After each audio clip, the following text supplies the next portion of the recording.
Continue where we left off. In order to understand how this new compact Lagrangian form works, firstly I want to go into this equation and what we are trying to do here and what we are trying to solve, and I will show you that indeed when we construct a Lagrangian, which is the same thing in a more compact form, it's basically the same thing. So what is the gradient of this f, which is basically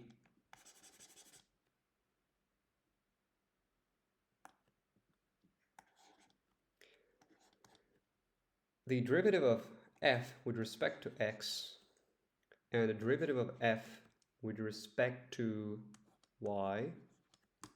This is a vector minus alpha, the derivative of g with respect to x, because g is x squared and y squared. Both functions depend on x and y. And derivative of g with respect to y, this is 0. And one more thing we have here is that x squared and y squared is equal to 4.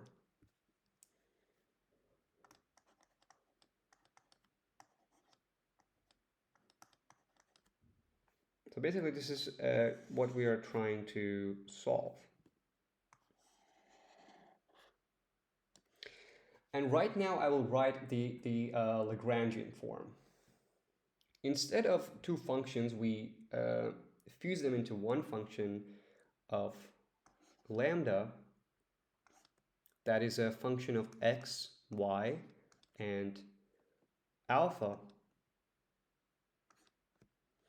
which is equal to our optimization function minus lambda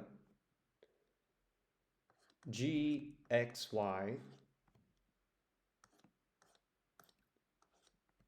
c. And what is c? C is basically this constraint. And the solution is just take the derivative of this function, the gradient of this function basically.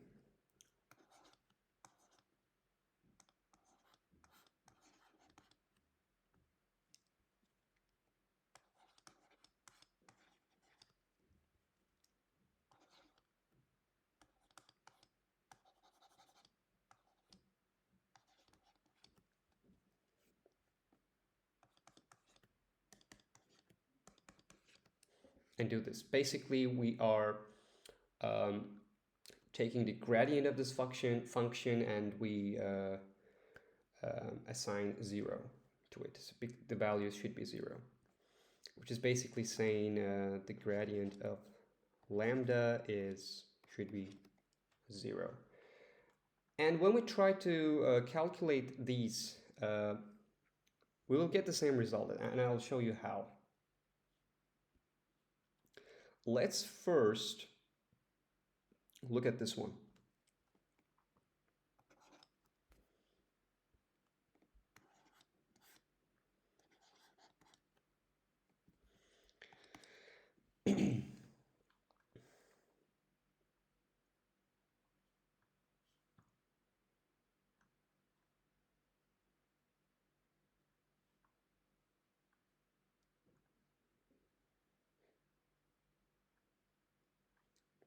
We take the derivative of this function with respect to x.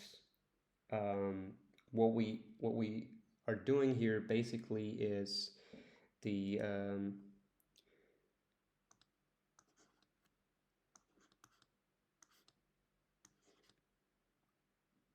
x. We take a derivative of this function with respect to x. Then we take the c, of course, will be 0 because it's a constant, and we write it as minus lambda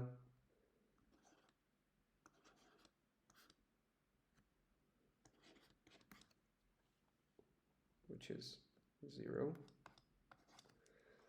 And the same thing for this one.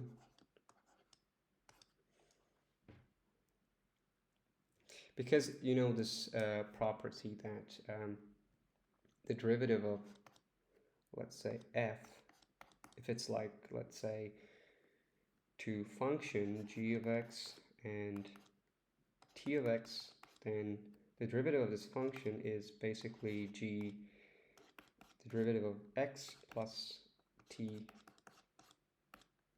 So we're basically using this property here. And we can ignore c here because c is a constant when we take the derivative with respect to x. And we have the same here.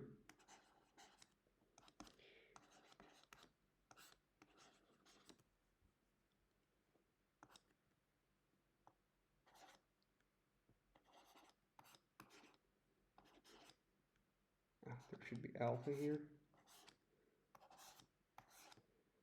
0.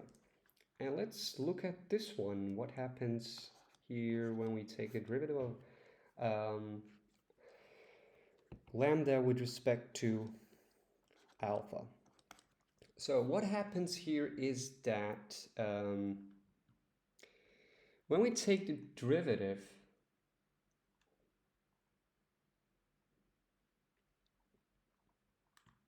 of this expression with respect to alpha, we look at x and y as a constant. If we look at x and y as a constant, then in the derivative, this will become 0, right?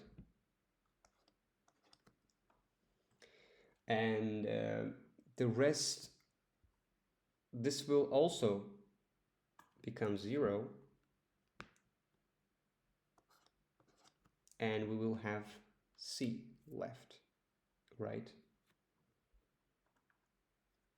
No, this will not become 0 because we have lambda here. So 0 minus, which is basically lambda gxy minus lambda c. And when we take the derivative with respect to alpha, this will become basically c, and this will basically become g of xy. And then we are left with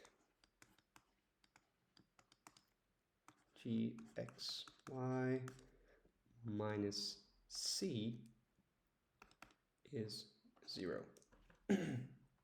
Basically, gxy is c. And now let's go back and compare the results.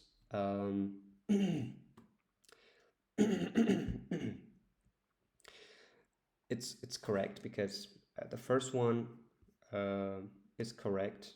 Here, go here, and we look at this. When we try to solve this, we end up with this as well.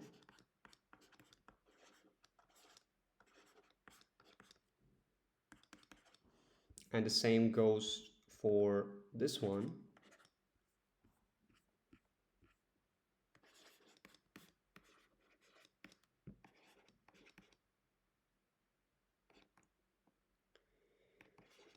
G0.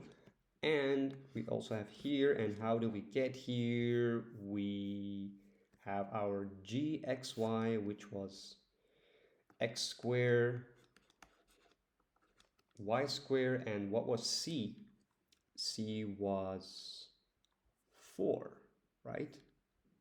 4.